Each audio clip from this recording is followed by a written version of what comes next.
दोस्तों, हम सभी जानते हैं कि YouTube दुनिया का सबसे सक्सेसफुल वीडियो शेयरिंग प्लेटफॉर्म है और YouTube की सक्सेस का क्रेडिट हमेशा गूगल को ही दिया जाता है। लेकिन आपको जानकर हैरानी होगी कि YouTube को असल में गूगल ने नहीं, 3 यंग लड़कों ने मिलकर बनाया था। जबकि गूगल ने अक्टूबर 2006 में YouTube को $1.6 बिलियन की रकम में उन लड़कों से खरीद लिया था। तो आज की इस वीडियो में हम जानेंगे कि YouTube को क्रिएट करने वाले वो 3 लड़के आखिर कौन थे, उन्होंने YouTube को क्यों और किस तरह बनाया, और YouTube को सेल करने के बाद वो तीनों कहाँ पर हैं। तो चलिए वीडियो को शुरू करते हैं।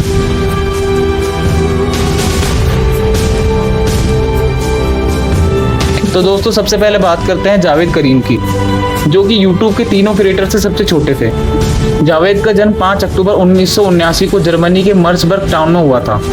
उनके पिता बांग्लादेशी और मां जर्मन मुल्क की थी। जहां पिता नईमुल करीम 3M कंपनी में रिसर्चर थे, तो वहीं मां क्रिस्टीन यूनिवर्सिटी ऑफ मिनेसोटा में बायोकेमिस्ट्री रिसर्चर थी। दोस्तों, जावेद जब बहुत छोटे थे तभी उनकी फैमिली मर्सबर्ग को छोड़कर वेस्ट जर्मनी के नॉइस शहर में शिफ्ट हो गई थी और फिर इसी शहर में उन्होंने बचपन का अपना ज्यादातर समय बिताया। हालांकि उनकी उम्र जब 12 साल हुई तो उनकी फैमिली फिर से मूव करके मिनेसोटा के सेंट पॉल शहर में शिफ्ट हो गए। दोस्तों, जावेद ने अपनी स्कूल की पढ़ाई इसी शहर में पूरी की और फिर आगे की पढ़ाई के लिए उन्होंने यूनिवर्सिटी ऑफ इलिनॉय में एडमिशन लिया। लेकिन पेपल कंपनी में जॉब मिलने के चलते उन्होंने अपनी पढ़ाई पूरी करने से पहले ही कैंपस को छोड़ दिया। ताकि कैंपस छोड़ने के बाद भी उन्होंने डिस्टेंस लेवल से पढ़ाई को जारी रखा और जॉब करते हुए ही उन्होंने अपनी बैचलर्स की डिग्री हासिल की। उसके बाद में पेपल्स कंपनी के 2 कलीग्स के साथ उनकी दोस्ती हुई और उन्हीं दोनों के साथ मिलकर उन्होंने YouTube को क्रिएट किया था। जावेद से जब YouTube को बनाने का रीज़न पूछा गया, उन्होंने बताया कि वे इंटरनेट पर अपने पसंद की वीडियो नहीं देख पाते थे और उनकी इसी प्रॉब्लम ने उन्हें YouTube बनाने के लिए इंस्पायर किया। इसके बाद दोस्तों 2005 की शुरुआत में जावेद ने अपने दोस्तों के साथ मिलकर youtube.com के डोमेन खरीदे और अगले कुछ ही महीनों में इन्होंने अपनी पूरी वेबसाइट को अच्छी तरह से तैयार कर दिया। इसके बाद दोस्तों वेबसाइट बन जाने के बाद 23 अप्रैल 2005 के दिन जावेद ने YouTube पर पहली वीडियो अपलोड की, जिसका टाइटल था मी एट द जू। आप में से काफ़ी लोगों ने ये वीडियो देखी भी होगी।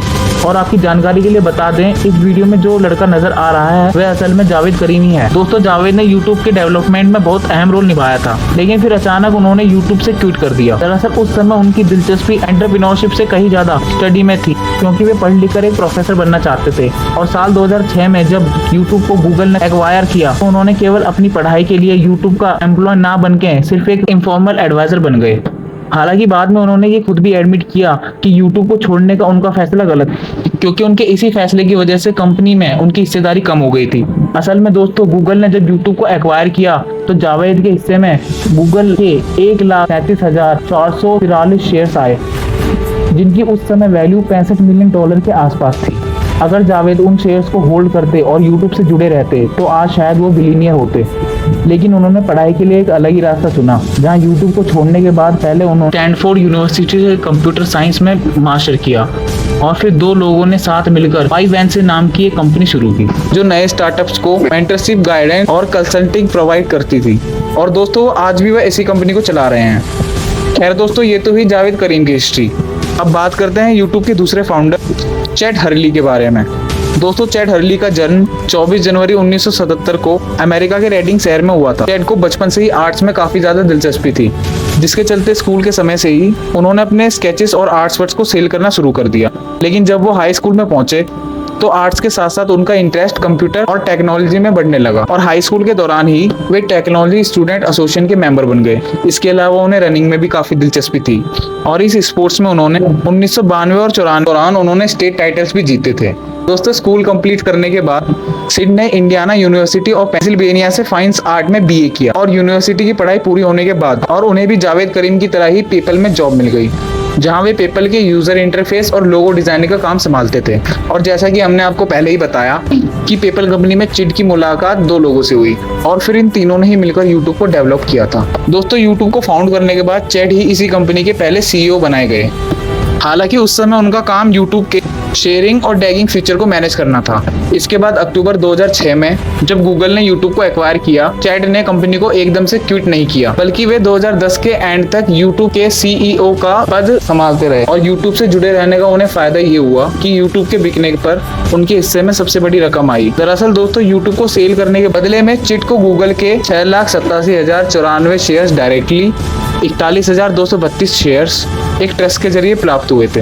उस समय इन शेयर्स की कुल वैल्यू $346 मिलियन थी, जो कि जावेद करीम के हिस्से में आए $65 मिलियन के 5 गुना से भी ज्यादा थे। इसके बाद दोस्तों अक्टूबर 2010 में चैट ने यूट्यूब के सीईओ पद से रिजाइन कर दिया, जिसके बाद उन्होंने यूट्यूब के तीसरे पार्टनर स्टीव चेन के साथ मिलकर एवो सिस्टम नाम की एक टेक कंपनी चालू की।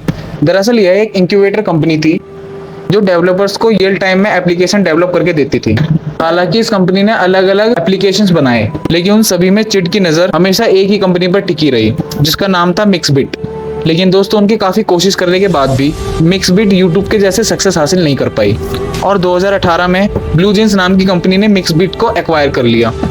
इसके बाद में चैट ने कई अलग अलग तरह के स्पोर्ट्स, फार्मूला 1 रेसिंग, NBA और फुटबॉल टीम्स में अपना पैसा इन्वेस्ट किया।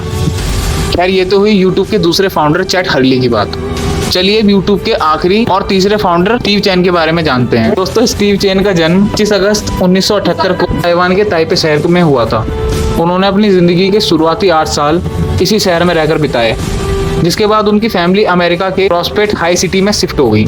स्टीव ने अपनी स्कूल की पढ़ाई इसी शहर के लोकल स्कूल में की थी और उसके बाद उन्होंने जावेद करीम की तरह ही कंप्यूटर साइंस के स्टडी के लिए ही यूनिवर्सिटी ऑफ इलिनॉय में एडमिशन ले लिया। साल 2002 में यूनिवर्सिटी की पढ़ाई पूरी होने के बाद उन्हें पेपल में नौकरी मिल गई, जहां जॉब करते की जान पहचान जावेद और चिट के साथ हुई। और आगे की कहानी तो आप जानते ही हैं कि किस तरह इन तीनों ने मिलकर यूट्यूब को क्रिएट कर दिया। हालांकि दोस्तों स्टीव की कहानी जावेद और चिट से थोड़ी डिफरेंट भी है, क्योंकि उन्होंने यूट्यूब को बनाने से पहले कुछ महीने फेसबुक पर भी काम किया था। और यूट्यूब की अगर बात करें तो उसमें स्टीव को चीफ टेक्नोलॉजी ऑफिसर की जिम्मेदारी सौंपी गई थी, जहां उनका मेन काम यूट्यूब के ट्रैफिक को मैनेज करना था। साल 2006 में जब यूट्यूब को गूगल ने खरीदा तो उसके बदले गूगल के 6,25,366 शेयर डायरेक्टली और 68,721 शेयर्स एक ट्रस्ट के जरिए स्टीव के हिस्से में आए, जिसकी उस वक्त कीमत $325 मिलियन के आसपास थी। लेकिन दोस्तों आज उन्हीं शेयर्स की वैल्यू $1.78 बिलियन हो चुकी है। चैट की तरह स्टीव भी यूट्यूब के बिक जाने के बाद तुरंत उससे अलग नहीं हुए, बल्कि वे यूट्यूब में 2009 तक अपने पद को संभाले रखे और 2009 में यूट्यूब को छोड़ने के बाद वे गूगल में काम करने लगे। लेकिन 2011 में उन्होंने गूगल की जॉब को भी छोड़ दिया, क्योंकि उस समय वो चैट के साथ अपनी खुद की कंपनी एवो सिस्टम शुरू करने के बारे में सोच रहे थे। दरअसल दोस्तों चैट की तरह स्टीव भी एवो सिस्टम को लेकर काफ़ी ज़्यादा एक्साइटेड थे, लेकिन उन्हें चैट के वीडियो शेयरिंग प्लेटफॉर्म मिक्सबिट में कोई दिलचस्पी नहीं थी, इसलिए वह मिक्सबिट से हमेशा दूर ही रहे। यहाँ तक कि चिट ने एवो सिस्टम को मिक्सबिट के साथ जोड़ने की कोशिश की तो स्टीव ने उस कंपनी को ही छोड़ दिया। इस तरह एक तरफ चिट मिक्सबिट में बिजी हो गए और दूसरी तरफ स्टीव ने गूगल वेंचर को ज्वाइन कर लिया, जो कि नए स्टार्टअप और फाइनेंशियल सपोर्ट देने का काम करती है। इसके अलावा साल 2016 में स्टीव ने nom.com नाम की वेबसाइट को भी लॉन्च किया था, जो कि एक लाइव स्ट्रीमिंग फूड नेटवर्क था। लेकिन स्टीव का ये नया वीडियो शेयरिंग नेटवर्क लोगों को कुछ खास पसंद नहीं आया, जिसके चलते लॉन्च होने के सिर्फ 1 साल बाद ही इसे बंद कर दिया गया। इसके बाद अगस्त 2019 में स्टीव अपनी पूरी फैमिली के साथ अमेरिका को छोड़कर वापस ताइवान शिफ्ट हो गए और तब से लेकर आज तक वे वहीं पर अपना जीवन बिता रहे हैं। तो दोस्तों ये थी कहानी उन तीनों लोगों की जिन्होंने दुनिया को यूट्यूब के रूप में एक नायाब तोहफा दिया। आज उनके द्वारा बनाया गया ये वीडियो शेयरिंग प्लेटफॉर्म ना सिर्फ लोगों को एंटरटेन करता है, साथ ही ये एजुकेशन का बहुत अहम माध्यम बन चुका है। और दोस्तों इतना ही नहीं, आज यूट्यूब लोगों के लिए रोजगार का एक जरिया माना जाता है। उम्मीद करते हैं आपको इनकी लाइफ स्टोरी इंस्पायरिंग तो जरूर लगी होगी। बाकी दोस्तों आज के लिए बस इतना ही। वीडियो को लाइक, चैनल को शेयर और सब्सक्राइब करना बिल्कुल ना भूलें। आपका बहुमूल्य समय देने के लिए आपका धन्यवाद।